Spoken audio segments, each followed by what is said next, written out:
আগে থেকে ওয়েবকাস্টিং এর মহড়া শুরু হয়ে যাচ্ছে। ভোটের ঠিক দুদিন আগে ওয়েবকাস্টিং এ দ্বিতীয় মহড়া, আর ভোটের দিন সকাল 5:30টায় ওয়েবকাস্টিং শুরু হবে। ওয়েবকাস্টিং এ গোলমাল হলে বরখাস্তের মতো পদক্ষেপ নেবে কমিশন। কেন্দ্রীয় বাহিনীকেও করতে হবে জবাবদিহি।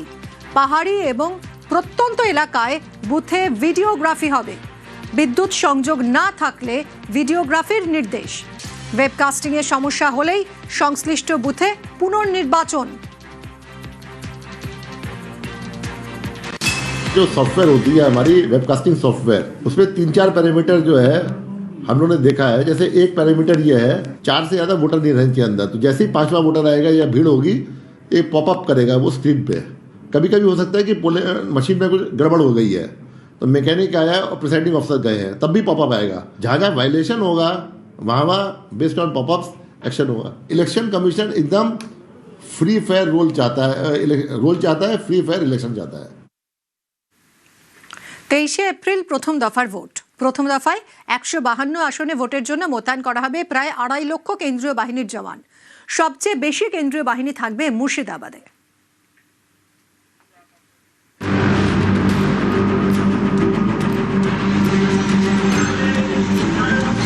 পশ্চিমবঙ্গে প্রথম দফায় ভোট 23 এপ্রিল, দ্বিতীয় দফা 29 এপ্রিল। প্রথম দফার ভোটে কোথায় কত কেন্দ্রীয় বাহিনী মোতায়েন করা হবে তা চূড়ান্ত করে ফেলেছে নির্বাচন কমিশন।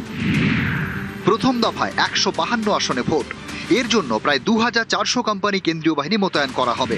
অর্থাৎ প্রথম দফার ভোটে ময়দানে নামবেন কেন্দ্রীয় বাহিনীর 2,40,000 জওয়ান। প্রথম দফার ভোটে সবচেয়ে বেশি কেন্দ্রীয় বাহিনী মোতায়েন করা হবে মুর্শিদাবাদে। মুর্শিদাবাদে 240 কোম্পানি, জঙ্গিপুরে 76 কোম্পানি, পূর্ব মেদিনীপুরে 273 কোম্পানি, পশ্চিম মেদিনীপুরে 271 কোম্পানি, বাঁকুড়ায় 193 কোম্পানি, বীরভূমে 176 কোম্পানি, মালদায় 172 কোম্পানি, কোচবিহারে 146 কোম্পানি, পুরুলিয়ায় 151 কোম্পানি, আসানসোল দুর্গাপুরে 125 কোম্পানি, জলপাইগুড়িতে 92 কোম্পানি, দক্ষিণ দিনাজপুরে 83 কোম্পানি, আলিপুরদুয়ারে 77 কোম্পানি, ঝাড়গ্রামে 74 কোম্পানি, রায়গঞ্জে 71 কোম্পানি, ইসলামপুরে 61 কোম্পানি, দার্জিলিংয়ে 61 কোম্পানি, শিলিগুড়িতে 44 কোম্পানি, কালিম্পংয়ে মোতায়েন করা হবে 21 কোম্পানি কেন্দ্রীয় বাহিনী। নির্বাচন কমিশন ঠিক করেছে, ভোট গ্রহণ কেন্দ্রে একটি বুথ থাকলে সেই বুথে 4 জন কেন্দ্রীয় বাহিনীর জওয়ান থাকবেন, 3টি বুথ থাকলে 8 জন জওয়ান থাকবেন, 5টি বুথ থাকলে থাকবেন 16 জন জওয়ান, 8টি বুথ থাকলে 24 জন, 10টি বুথ থাকলে 28 জন। প্রথম দফার ভোটে 40,000 রাজ্য পুলিশ মোতায়েন করবে কমিশন।